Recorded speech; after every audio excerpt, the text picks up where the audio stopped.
Sehubungan dengan itu Bapak Ibu sekalian, kami di Kementerian Agama juga atas petunjuk Bapak Presiden, kita perlu memperbaiki kualitas pendidikan kita.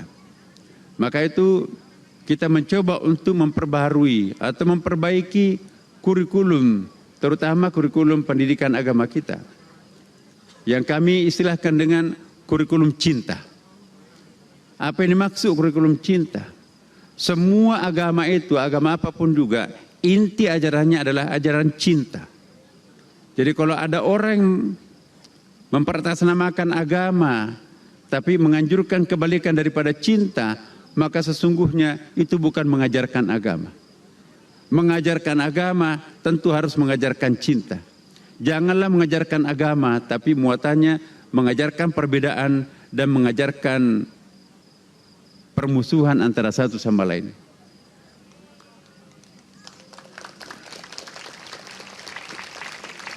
Kami juga memperkenalkan Bapak Ibu apa yang kami istilahkan dengan ekoteologi. Apa yang dimaksud ekoteologi? Ini kalau kita lihat dasar-dasar agama Buddhis ini sangat-sangat kental dengan teologi ekoteologi ini. Apa yang kami maksudkan ekoteologi Bapak Ibu sekalian? Yang insya Allah ini akan menjadi salah satu program kami dalam mendukung apa yang diprogramkan oleh Presiden kita sekarang ini. Bagaimana suasana keberagamaan kita ini lebih terasa dalam kehidupan kita bermasyarakat. Bagaimana rasanya beragama? Tentu kita harus mencontoh apa yang disampaikan oleh para leluhur kita, oleh para nabi, oleh para biksu, oleh para ulama, oleh para tokoh-tokoh agama. Semua agama itu menganjurkan keteduhan, ketenangan, kedamaian, harmonis, toleransi, dan seterusnya. Kalau ada yang mengajarkan agama, tapi membuahkan kebencian satu sama lain, maka pada hakikatnya dia tidak mengajarkan agama, tapi mengajarkan kebalikan dari agama itu sendiri. Kalau kita bicara tentang agama, berarti kita bicara tentang hati nurani. Berbicara tentang kemanusiaan. Dan humanity is only one, there is no colors. Kemanusiaan itu hanya satu. Apapun agamanya, etniknya, semua orang punya nurani. Makanya itu Bapak Ibu sekalian, ukuran keberagamaan kita ialah seberapa besar kita menyatukan diri dengan ajaran agama kita masing-masing. Dan ini tantangan kami, tantangan ulama, para biksu, para sangha, para pendeta, dan para pastor. Sepanjang umat kita masih berjarak dengan ajaran agamanya, maka itu tugas kita belum selesai.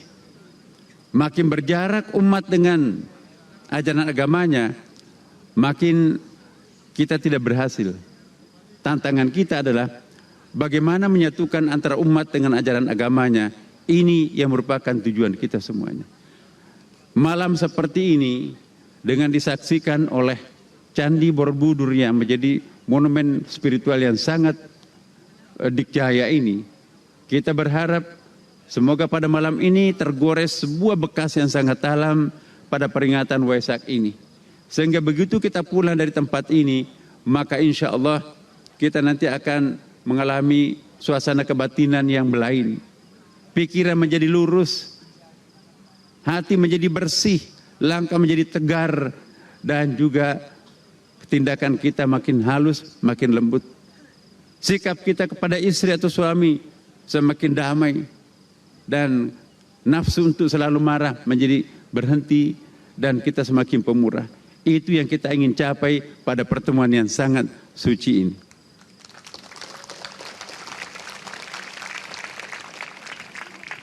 Bapak Ibu sekalian, terakhir saya ingin mengingatkan kepada kita semuanya bahwa mari mengukur diri kita. Jangan hanya memikirkan diri kita keluar apa yang kita akan lakukan, apa yang kita akan taklukkan, tetapi kita tidak pernah mengukur internal diri kita sendiri. Bagaimana berkontemplasi, memikirkan siapa aku Dan itulah yang dilakukan oleh Siddhartha Gautama puluhan tahun dan menghasilkan hasil-hasil yang sangat monumental. Bisa dibayangkan Bapak Ibu sekalian, seandainya Siddhartha Gautama itu menikmati kemewahan, dua istana menjadi satu, dua kerajaan menjadi satu, barangkali namanya tidak terukir seperti sekarang ini. Tetapi keberanian Siddhartha Gautama untuk meninggalkan kemewahan demi untuk kepentingan umat manusia dan kehidupan alam semesta, maka itulah yang menggores dan mengabadikan namanya sampai malam ini, sampai hari ini di seluruh dunia. Nama Siddhartha Gautama itu sangat terkenang. Kalau kita tidak bisa mengikuti seluruh ajarannya dan seluruh perilakunya, minimum dalam diri kita selalu ada cantolan, ada kaitan dengan beliau. Ini yang selalu juga diajarkan oleh guru kita.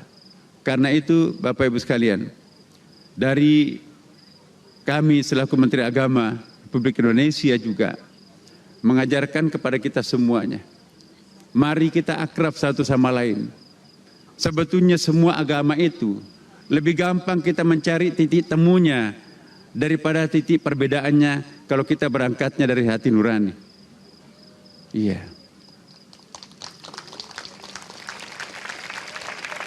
Lebih sulit kita mencari perbedaan antara satu agama dengan agama yang lain kalau kita berangkatnya dari hati nurani. Dan inilah yang dipesankan oleh Siddhartha Gautama. Gunakanlah hati nuraninya dalam mengukur segala sesuatu, maka ketenangan, kedamaian, kesentosaan, keharmonisan akan pasti terjadi. Alhamdulillah Bapak Ibu sekalian, negeri kita yang sangat sejuk ini, tidak ada di kolom langit ini seplural Indonesia. Pulau-pulaunya lebih 15.000. Kemudian juga budayanya ribuan, bahasanya pun juga ribuan. Tidak ada angka yang persis konkret. Antropolog kita itu mengatakan bahwa bahasa daerah kita itu sebetulnya itu lebih dari 7.000 bahasa. Papua saja itu kurang lebih 500 bahasa menurut Kuncaraningrat. Apalagi seluruh Indonesia. Tapi bahasa Indonesia ini mempersatukan kita semuanya. Karena itu Bapak Ibu sekalian, ikatan primordial yang mempersatukan kita bukan saja apa yang sering disebutkan dalam NU itu ukhuwah basyariah, persaudaraan kemanusiaan sebagai anak cucu Adam, atau juga persaudaraan kebangsaan NKRI. Tapi ada satu juga yang sangat penting jarang diungkapkan orang, yaitu persamaan sejarah, ukhuwah tarikhiyah. Persamaan historis, sama-sama pernah kita dijajah oleh penjajah yang sangat kejam. Nah ini yang membuat kita menjadi satu tanpa membedakan agama apapun di antara kita. Mari kita memupuk tali primordial kita ini dengan senantiasa menyatukan diri satu sama lain. Jadi yang kita maksudkan toleransi Bapak Ibu sekalian, tentu bukan memaksakan sesuatu yang berbeda untuk sama. Atau bukan juga memaksakan yang sama itu untuk dibedakan. Itu bukan toleransi. Tapi bagaimana mencoba menjalani kehidupan ini di tengah perbedaan, tapi tanpa ada saling mengusik satu sama lain. Inilah yang dimaksud dengan Bhinneka Tunggal Ika. Kita berbeda-beda tetap satu. Bapak Ibu sekalian, mari kita mengajak kepada saudara-saudara kita di rumah dimanapun juga berada untuk kembali merenung dan berkontemplasi. Siapa sesungguhnya diri kita? Apa bedanya kita dengan yang lain? Jika ini kita lakukan, maka pasti dunia sosial kita akan sangat berubah. Inilah harapan kita semuanya. Terima kasih atas perhatian Bapak Ibu sekalian. Dan mari kita mendengarkan dan mari kita menghayati apa tadi yang disampaikan oleh pembicara sebelum saya. Luar biasa semuanya. Dan untuk itu Bapak Ibu sekalian, kami juga memohon maaf ya manakala ada pelayanan-pelayanan dari pemerintah yang mungkin kurang berkenan dengan Bapak Ibu warga Buddhis. Insya Allah ke depan kita akan perbaiki bersama, dan dengan luhur kami ingin memohon maaf. Insya Allah harapan kita bersama adalah mewujudkan apa yang kita cita-citakan bersama. Demikian. Assalamualaikum warahmatullahi wabarakatuh. Namo Buddhaya.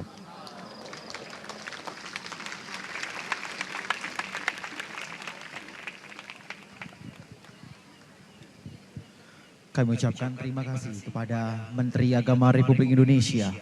Jelajahi cara baru mendapatkan informasi. Download Metro TV Extend sekarang.